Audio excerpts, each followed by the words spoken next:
மாணவ செல்வங்கள் அனைவருக்கும் இந்நேர வணக்கத்தை தெரிவித்துக் கொண்டு கல்வி அமைச்சினுடைய சமயங்கள் மற்றும் விழுமிய கல்விக் கிளையினால் நடாத்தப்படுகின்ற சமயப்படங்களுக்கான பின்னூட்டல் வேலைத்திட்டத்திலே சைவநெறி பாடத்துக்கான பின்னூட்டல் வேலைத்திட்டத்திலே நாங்கள் இப்பொழுது இணைந்திருக்கின்றோம். அந்த அடிப்படையிலே இந்த பின்னூட்டல் செயற்பாட்டு பத்திரம் 7வது பத்திரத்திலே நாங்கள் இப்பொழுது இணைந்திருக்கின்றோம். இதிலே இந்த பின்னூட்டல் செயற்பாட்டு பத்திரத்திலே நாங்கள் சில பாடங்களையும் அவற்றுக்கான வினாக்கள் விடைகள் பற்றி இப்பொழுது நாங்கள் பேச இருக்கின்றோம். குறிப்பாக இந்த அலகிலே குர்லிங்க சங்க வழிபாடு, சைவ நாட்பாதங்கள், ஆகமமுறை சாரா வழிபாடுகள் போன்ற அலகுகளை அடிப்படையாக கொண்டு அந்த அலகுகளுக்குரிய வினாக்கள் விடைகள் என்பவற்றை நாங்கள் இப்பொழுது கதைக்க இருக்கின்றோம். அந்த அடிப்படையிலே இந்த குர்லிங்க சங்கம வழிபாடு ஒரு ஆன்மா ஈடேற்றம் அடைகின்ற வழிகளிலே குரு இலிங்க சங்கம வழிபாடுகள் பிரதான இடம் வகிக்கின்றன. இந்த குரு வழிபாடு பற்றி நாங்கள் நோக்குகின்ற போது குறி என்பதன் பொருள் யார்? குறி என்பதன் பொருள் யார்? குறி என்பது பாசத்தை நீக்குபவர் அல்லது அஞ்ஞானம் என்னும் இருளை அகற்றுபவர்.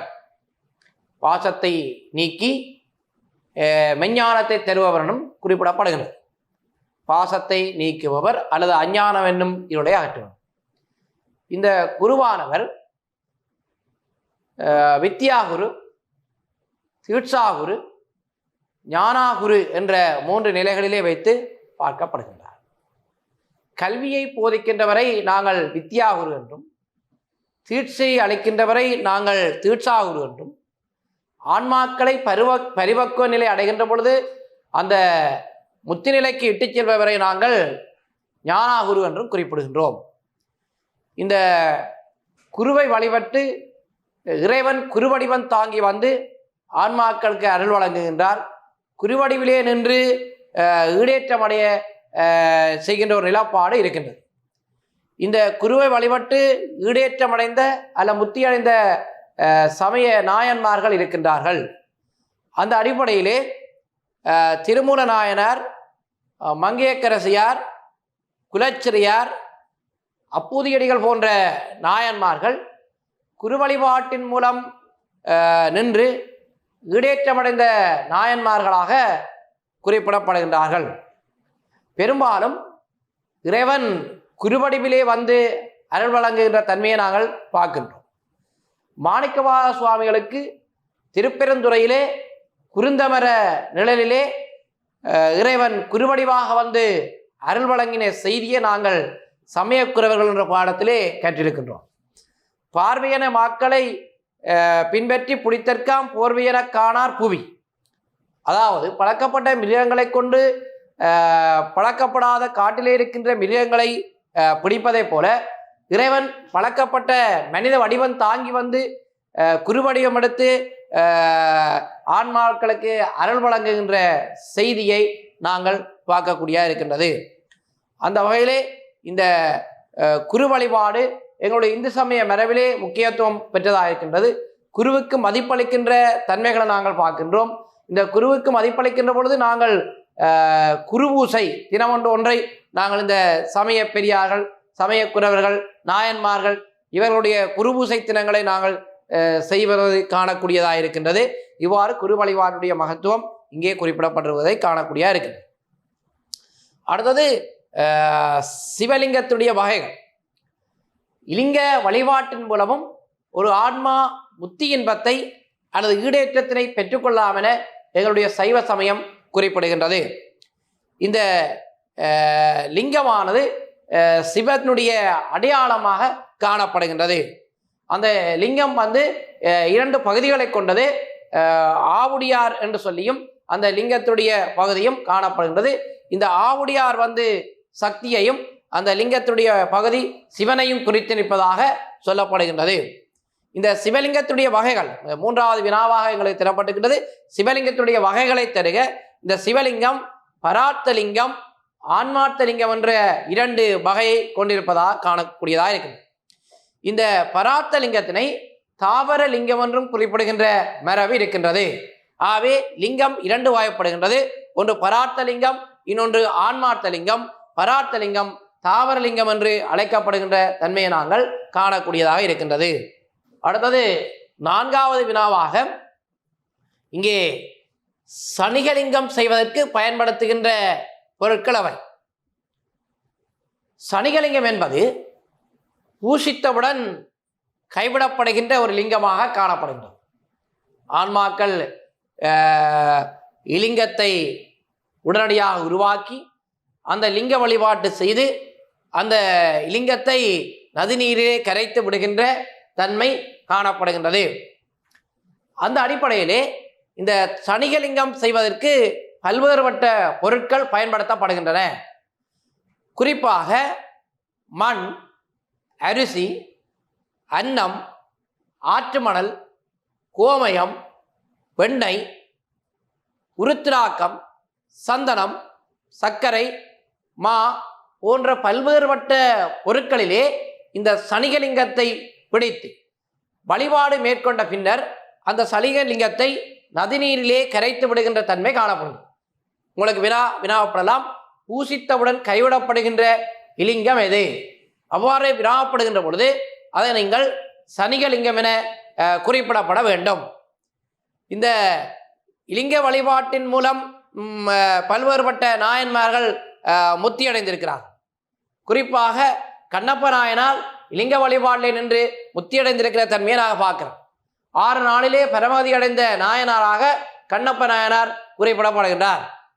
அவ்வாறே இந்த சாக்கிய நாயனார் லிங்க வழிபாட்டின் மூலம் முத்தியடைந்த நாயனாராக குறிப்பிடப்படுகின்றார். அவை இவ்வாறு லிங்க வழிபாட்டிலே முத்தியடைந்த நாயன்மார்கள் காணப்படுகின்றார்கள். அடுத்ததாக இந்த 5வது வினாவாக எங்களுக்கு தொடுக்கப்பட்டிருப்பது சங்கம வழிபாடு பற்றியது. சங்கமம் என்றால் என்ன? சங்கமம் என்றால் அதாவது இந்த சிவனடியார் திருக்கூட்டம் என்பது பொருள். சங்கமம் என்பது சிவனடியார் திருக்கூட்டத்தை குறைக்கும். சிவனடியார்களை வழிபட்டு ஈடேற்றமடைந்த நாயன்மார்கள் பலர் இங்கே குறிப்பிடப்பட்டிருப்பதை நாங்கள் காணக்கூடியதாக இருக்கின்றது. அப்போ இந்த சங்கம வழிபாடு என்பது சிவனடியார்களை வழிபடுகின்ற ஒரு வழிபாட்டு முறையாக நான் பார்க்கிறேன். இந்த சங்கம வழிபாட்டிலே முத்தியடைந்த நாயன்மார்கள் பலர் இங்கே குறிப்பிடப்பட்டிருக்கின்றார்கள். அப்பூதியடிகள், திருநீலகண்டர், இயற்பகையார், சிறுத்தொண்டர், இளையான்குடி மாறநாயனார் போன்ற பல்வேறுபட்ட நாயன்மார்கள் இந்த சங்கம வழிபாடுகளில் நின்று ஈடேற்றம் அல்லது முத்தியடைந்திருப்பதை காணக்கூடியதாக இருக்கிறது. உதாரணமாக இப்போ இளையான்குடி மாறநாயனாரை நாங்கள் எடுத்துக்கொள்ளுமாக இருந்தால், இளையான்குடி மாறநாயனார் இந்த ஒவ்வொரு இறையடியார்களுக்கும் உணவு சமைத்து கொடுத்து அந்த சங்கம வழிபாட்டை மேற்கொண்டு வந்தார். இறைவனுடைய திருவிளையாடல் காரணமாக அந்த இளையான்குடி மாறனாருக்கு வறுமை ஏற்படுகின்றது. ஊரிலே கடன் வாங்கி அந்த உணவு சமைத்து அடியார்களுக்கு சமைத்து கொடுக்கின்ற ஒரு நிலை இருக்கின்றது. அவ்வாறான ஒரு நிலையிலே ஓர் இராப்பொழுதிலே இறைவன் வயோதிப பீடம் தாங்கி இளையான்குடி மாறனாயருடைய வீட்டுக்கு வருகின்ற நிலையை நான் பார்க்கிறேன். ஆனால் இளையான்குடி மாறனாயருக்கு அங்கே இறைவனுக்கு உணவு வழங்குவதற்கு எந்த பொருளும் கிடைக்கவில்லை. அவ்வாறு கிடைக்காத சந்தர்ப்பத்திலே அந்த அன்று வீட்டிலே வயலிலே விதைத்த அந்த நெல்லை அள்ளி வந்து வீட்டுக்கு பின்புறமாகின்ற அந்த கீரைகளையும் பிடுங்கி வந்து இறைவனுக்கு சமைத்து கொடுத்து வழிபாடு செய்கின்ற அந்த நிலை சங்கம வழிபாட்டு உயர் நிலை இளையான்குடி மாறனாருடைய வரலாறாக வெளிப்படுத்தி காட்டப்படுகிறது.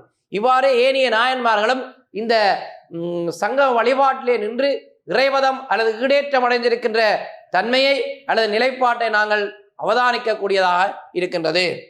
சைவ சமயத்திலே ஆன்ம விடுதலைக்குரிய வழிகள் பல சொல்லப்பட்டிருக்கின்றன. ஒரு ஆன்மா விடுதலை பெற வேண்டுமா இருந்தால் எங்களுடைய சைவம் பல்வேறுபட்ட வழிமுறைகளை தந்திருக்கின்றது. அந்த அடிப்படையிலே இந்த தீட்சை, சைவ நாட்பாதங்கள், குர்லிங்க சங்கம வழிபாடு என்பது ஆன்ம விடுதலைக்குரிய வழிகளாக இருக்கின்றது. இப்பொழுது நாங்கள் குர்லிங்க சங்கம வழிபாடுகளை பற்றி கதைத்திருக்கின்றோம்.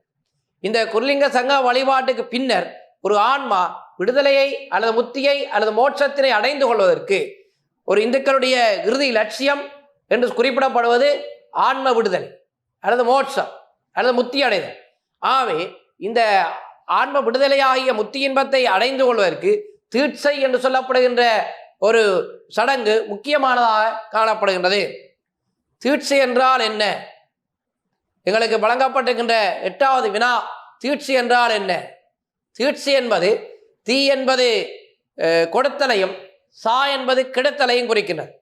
ஆகவே இந்த தீட்சா என்பது அல்லது தீட்சை என்பது மலத்தை கெடுத்து ஞானத்தை கொடுப்பது.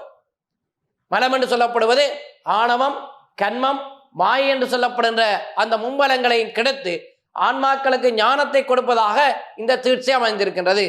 அல்லது வீடு வேற்றில் செலுத்துவது, ஒரு ஆன்மாவை வீடு வேற்றை செலுத்துவதாக இந்த தீட்சை அமைந்திருக்கிறதை நாங்கள் பார்க்கிறோம்.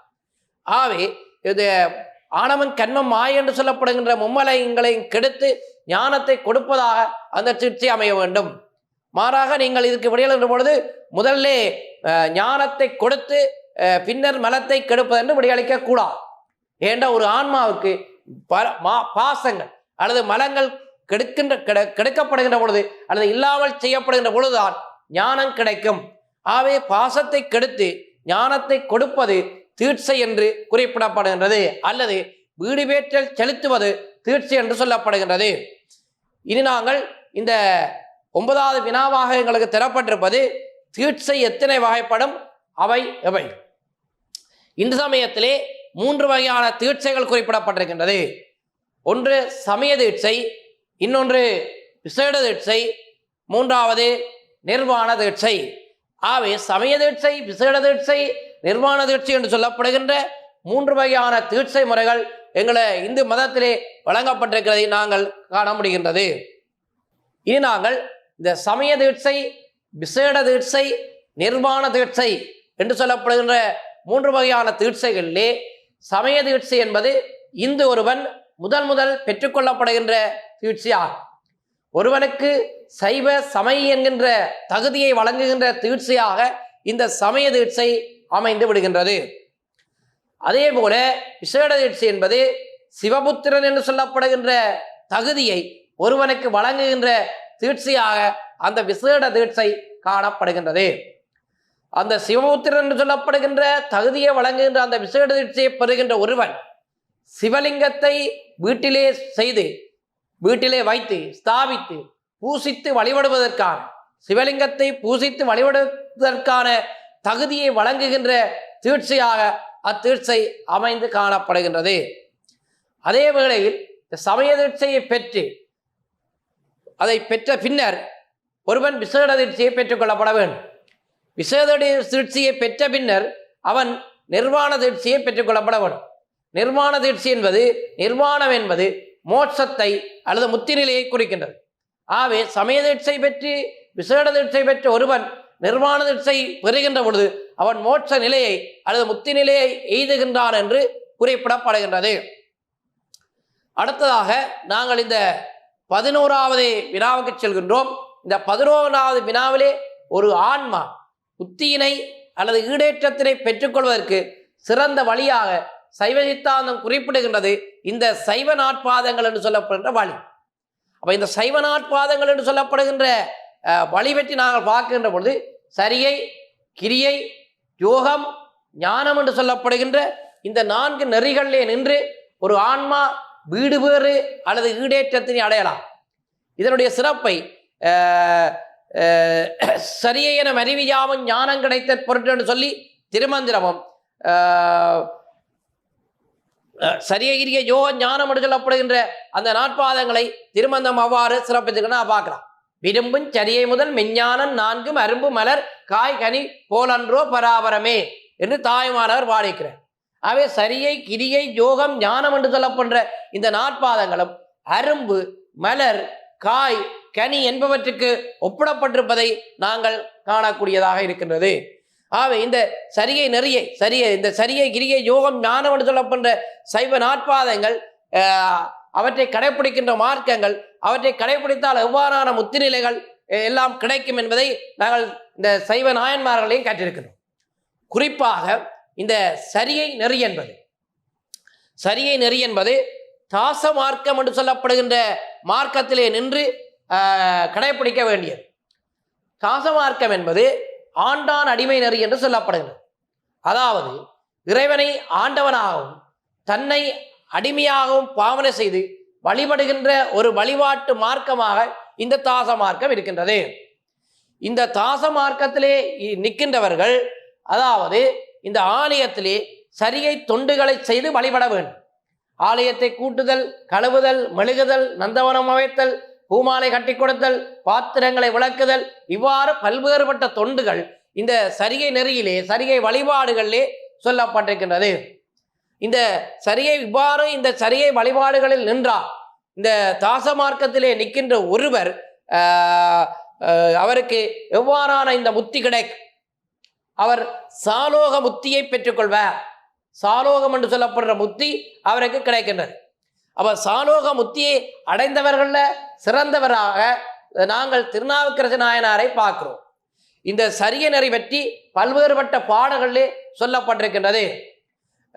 அதாவது இந்த சரியை பற்றி ஒளியனல் தீபமிடல் மலர் கொய்தல், ஒளியனல் தீபமிடல் மலர் கொய்தல் என்று சொல்லப்படுகின்ற இந்த தாச மார்க்கத்திலே செய்யப்படுகிற தொண்டுகள் அல்லது சரிய நெறியிலே செய்யப்படுற தொண்டுகள் பற்றி அங்கே பாடப்பட்டிருக்கிறதை நாங்கள் காணக்கூடியதாக இருக்கு. திருமந்திர மண்டல பாடம் புலர்வதன் முன் அழகிட்டு மெழுகிட்டு பூமாலை புனைந்தேற்றி புகழ்ந்து பாடி என்று சொல்லப்படுற இந்த சரியை தொண்டுகளை பற்றி நாவுக்கரசர் பாடியிருக்கிறது நாங்கள் பார்க்கிறோம். ஆகவே இந்த சரியை நெறி மூலம் ஒருவர் இந்த தாச மார்க்கத்தை கடைபிடிக்கின்ற பொழுது அவர் சாலோக முத்தியினை அடைந்து கொள்வார் என்று குறிப்பிடப்பட்டிருக்கின்றது. அடுத்ததாக நாங்கள் கிரியை நெறி பற்றி பார்ப்போமாக இருந்தால், இந்த கிரியை நெறியை கடைபிடிப்பவர்கள் சத்புத்திர மார்க்கத்தில் நிற்கவும். சத்புத்திர மார்க்கம் என்பது தந்தை மகன் என்று சொல்லப்படுகின்ற அந்த பாவனையை குறிக்கின்றது. இறைவனை தந்தையாகவும் தன்னை மகனாகவும் பாவனை செய்து வழிபடுகின்ற ஒரு வழிபாட்டு மார்க்கமாக அது இருக்கின்றது. இந்த சத்புத்திர மார்க்கத்திலே நிற்கின்றவர்கள் பல்வேறுபட்ட வழிபாட்டு முறைகளை செய்ய வேண்டும். அதாவது ஈஸ்வர பூசை, தியான சாந்தி, பலிக்கு அஞ்சுதல், அமுது படைத்தல், இவ்வாறான பல்வேறுபட்ட வழிபாட்டு நெறிகளை அல்லது வழிபாட்டு முறைகளை சத்புத்திர மார்க்கத்திலே இருக்கின்றவர்கள் செய்ய வேண்டும். அவ்வாறு அந்த சத்புத்திர மார்க்கத்திலே நிற்கின்ற பொழுது ஒருவர் இந்த சாமீப முத்தியை அடைந்து கொள்வார். இந்த சாமீப முத்தி பற்றி அல்லது இந்த சத்புத்திர மார்க்கத்தின் சிறப்பு பற்றி அதனுடைய வழிபாடுகள் பற்றி பூசித்தல், வாசித்தல், போற்றுதல், சபித்தல் என்று சொல்லப்படுகின்ற திருமந்திர பாடல் சிறப்பித்து நிற்பதை நாங்கள் பார்க்கலாம். இவ்வாறு இந்த யோக நெறி பற்றியும் குறிப்பிடப்பட்டிருக்கிறது. யோக நெறியிலே நிற்பவர்கள் சகமார்க்கத்தை கடைபிடிக்க வேண்டும்.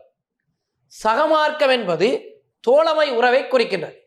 இறைவனை தோழமையாக நின்று வழிபடுகின்ற ஒரு மார்க்கமாக சகமார்க்கம் சொல்லப்படுகின்றது. இறைவனை தோழமையாக நின்று வழிபட வேண்டும். அதாவது இந்த யோக நெறியிலே நின்று சகமார்க்கத்தை கடைபிடிப்பவர்கள் குறிப்பாக இந்த அட்டயோகங்களிலே நின்று வழிபட வேண்டும். யமம், நியமம், ஆசனம், பிராணாயாமம், பிரத்யாகாரம், தாரணை, தியானம், சமாதி என்று சொல்லப்படுகின்ற இந்த அட்டயோகங்களிலே நின்று வழிபட வேண்டும் இந்த யோக நெறியை கடைபிடிப்பவர்கள். அவ்வாறு இந்த அட்டயோகங்களிலே நின்று வழிபட்டால் அவர் சாரூப முக்தியை பெற்றுக்கொள்வார். இந்த யோக நெறியிலே நின்று முத்தியடைந்தவர்களே மிக சிறந்தவராக நாங்கள் சுந்தரமூர்த்தி நாயனாரை குறிப்பிடலாம். யோக சமாதியின் உள்ளே அகலிடுதல் என்று சொல்லப்படுகின்ற திருமந்திர பாடல் இந்த யோக நெறியுடைய சிறப்புகள் பற்றி வெளிப்படுத்தி இருப்பதை நாங்கள் காணக்கூடியதாக இருக்கின்றது. அவ்வாறு இந்த ஞான மார்க்கம் என்பது குறிப்பாக சன்மார்க்கம். ஞான நெறியிலே நிற்பவர்கள் சன்மார்க்கத்தை கடைபிடிக்க வேண்டும். இந்த சன்மார்க்கம் என்று இரண்டு விதமான பாவனைகளை சொல்லப்படுகின்றது. ஒன்று நாயகன் நாயகி பாவனை, இறைவனை நாயகனாகவும் தன்னை நாயகியாகவும் பாவனை செய்து வழிபடுகின்ற வழிபாட்டு முறையை நாங்கள் சன்மார்க்கம் என்று சொல்கின்றோம். அதே நேரத்திலே இந்த இறைவனை குருவாக வேண்டி வழிபடுகின்ற வழிபாட்டு முறையினையும் நாங்கள் சன்மார்க்கம் என்று அழைக்கின்றோம். அந்த அடிப்படையிலே இந்த ஞான நெறியிலே நிற்பவர்கள் எவ்வாறான வழிபாடுகளை பின்பற்ற வேண்டும்? ஞான நெறி ஞானம் என்பது அறிவென்று குறிப்பிடப்படுகின்றது. இறைவனுடைய சச்சிதானந்த சொரூப நிலையை அறிந்து வழிபடுவது ஞானம் என்று குறிப்பிடப்படுகின்றது. அவை இறைவனுடைய சச்சிதானந்த சொரூப நிலையை அறிந்து வழிபடுகின்ற ஒரு வழிபாட்டு முறையை அல்லது வழிபாட்டு நெறியை இந்த சன்மார்க்கத்திலே நிற்பவர்கள் கடைபிடிக்க வேண்டும். அவ்வாறு இந்த சன்மார்க்கத்தை கடைபிடித்து ஒழுகுகின்ற பொழுது அவர் சாயுச்சிய முத்தியை அடைந்து கொள்வார். சாயுச்சிய முத்தி என்பது இறைவனோடு அத்திவிதமாக இரண்டர கலத்தலை குறிக்கின்றது. இவ்வாறு இந்த சாயுச்சிய முத்தியை அடைந்தவர்கள் மிக பிரதானமாக சிறப்பிடம் பெறுகின்றவர்கள் மாணிக்க வாசகராக காணப்படுகின்றார். இங்கே இந்த ஞான நெறி பற்றி திருமந்திரத்திலே தரிசிக்க பூசிக்க சிந்தனை செய்ய என்று சொல்லப்படுகின்ற அந்த பாடல் சிறப்பித்து நிற்கிறதை காணக்கூடிய இருக்கின்றது. இவ்வாறு இந்த சைவ நாட்பாதங்களிலே நிற்கின்றவர்கள் இந்த இவ்வாறான மார்க்கங்கள் இவ்வாறான வழிபாட்டு முறைகள் கடைபிடிக்கிற பொழுது இவ்வாறான முத்திகளை அடைந்து கொள்வார் என்று எங்களுடைய இந்து மதத்திலே குறிப்பிடப்பட்டிருப்பதை நாங்கள் காணலாம். இந்த ஞான வழிபாட்டிலே நிற்கின்றவர்கள் எங்களுக்கு 13வது வினாவாக வினாவப்பட்டிருக்கின்ற வினா, இந்த ஞான வழிபாட்டிலே நிற்பவர்கள் கடைபிடிக்க வேண்டிய 4 அங்கங்களும் அவை. குறிப்பாக இந்த ஞான நெறிக்குள்ளே கேட்டல், சிந்தித்தல், தெளிதல், நிட்டை கூடுதல் அல்லது நிஷ்டை கூடுதல் என்று சொல்லப்படுகின்ற இந்த 4 படிநிலைகள், இந்த 4 அங்கங்கள் இங்கே குறிப்பிடப்பட்டிருக்கின்றது. கேட்டல், சிந்தித்தல், தெளிதல், நிஷ்டை கூடுதல் என்றாகும். கேட்டல் என்பது குருவின் வாயிலாக மெய்ப்பொருள் பற்றிய கருத்துக்களை கேட்டலை குறிக்கின்றது. அவ்வாறு குருவின் வாயிலாக கேட்கப்பட்ட மெய்ப்பொருள் பற்றிய கருத்துக்களை மீண்டும் மீண்டும் சிந்தித்தல் என்று சொல்லப்படுகின்ற அந்த பதத்தால் குறிப்பிடப்பட்டிருக்கின்றது.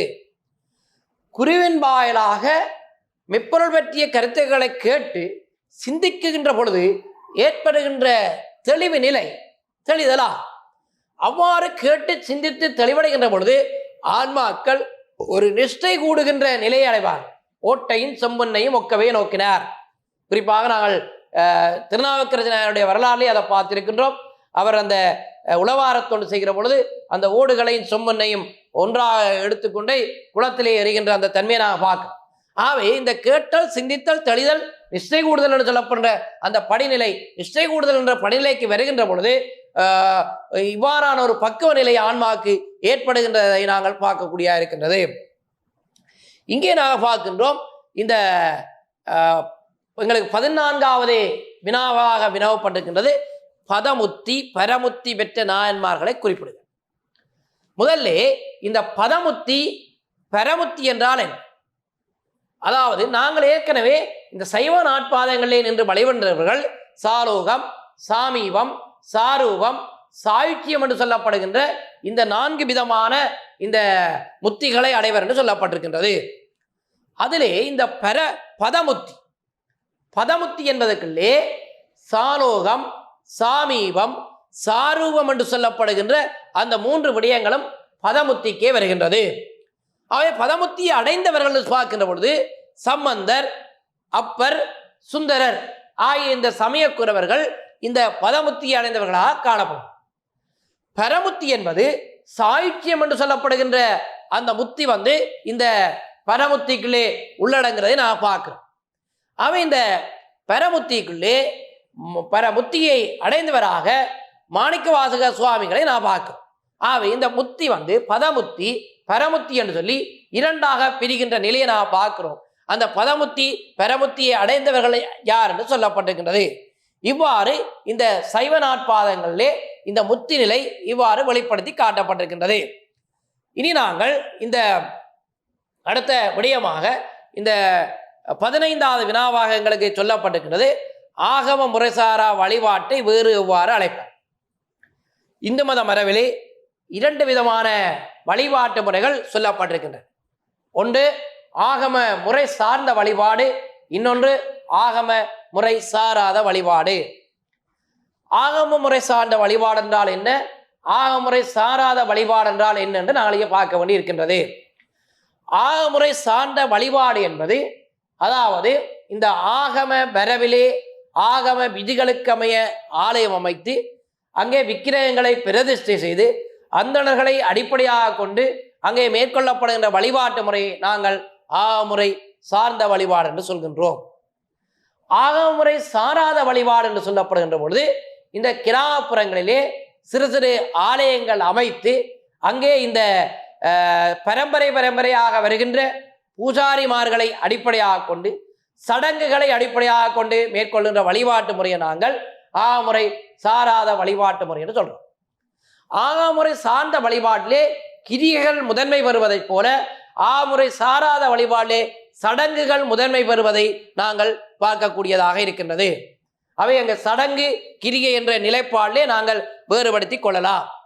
அந்த அடிப்படையிலே இந்த ஆகம முறை சாராத வழிபாட்டை வேறு எவ்வாறு அழைப்பர்? ஆகமுறை சாராத வழிபாட்டை கிராமிய தெய்வ வழிபாடு, நாட்டார் தெய்வ வழிபாடு, குலதெய்வ வழிபாடு, சிறு தெய்வ வழிபாடு, ஊர் தெய்வ வழிபாடு, இப்படி பல்வேறுபட்ட முறைகளிலே நாங்கள் இந்த ஆகமுறை சாராத வழிபாட்டு முறைகளை அழைக்கிறதை நாங்கள் பார்க்கின்றோம். இந்த ஆகமுறை சாராத வழிபாட்டுக்கு நான் ஏற்கனவே சொல்லுவதில் சடங்குகள் என்று சொல்லப்படுவது பிரதான இடம் வகிக்கிறதை நாங்கள் பார்க்கிறோம். சடங்குகள் அங்கே ஆற்றப்படுகின்றது. இப்போ சடங்கு என்றால் என்ன? எங்களுக்கு 16வது வினாவாக வினாவப்பட்டிருப்பது சடங்கு என்றால் என்ன? அவை இங்கே சடங்கு என்று சொன்னால் சிறு தெய்வங்களுக்கு, அதாவது இந்த கிராமிய தெய்வங்களுக்கு அல்லது இந்த நாட்டார் தெய்வங்களுக்கு நம்பிக்கையின் அடிப்படையில் பக்தியோடு ஆற்றப்படுகின்ற செயல்கள். அதாவது சிறு தெய்வங்களுக்கு நம்பிக்கையின் அடிப்படையிலே பக்தியோடு ஆற்றப்படுகின்ற செயல்களை நாங்கள் சடங்கு என்று குறிப்பிடுகின்றோம். அவை இவ்வாறு இந்த நாட்டார் தெய்வங்களுக்கு சடங்குகள் அடிப்படையிலே வழிபாடுகள் மேற்கொள்ளப்படுவதை நாங்கள் காண முடிகின்றது. எனவே அன்பான மாணவர்களே, நாங்கள் தற்பொழுது இந்த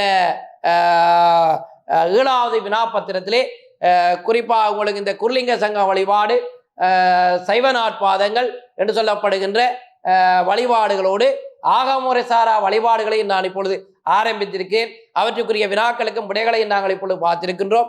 ஆகவே இந்த இவற்றை நீங்கள் திறம்பட கற்று தேர்ச்சிகளை சிறப்பாக அடைய வேண்டும் என்று கேட்டுக்கொள்வதோடு அடுத்த செஷனிலே நான் உங்களோடு சந்திப்பேன் என்று கூறி விடைபெறுகின்றேன். நன்றி.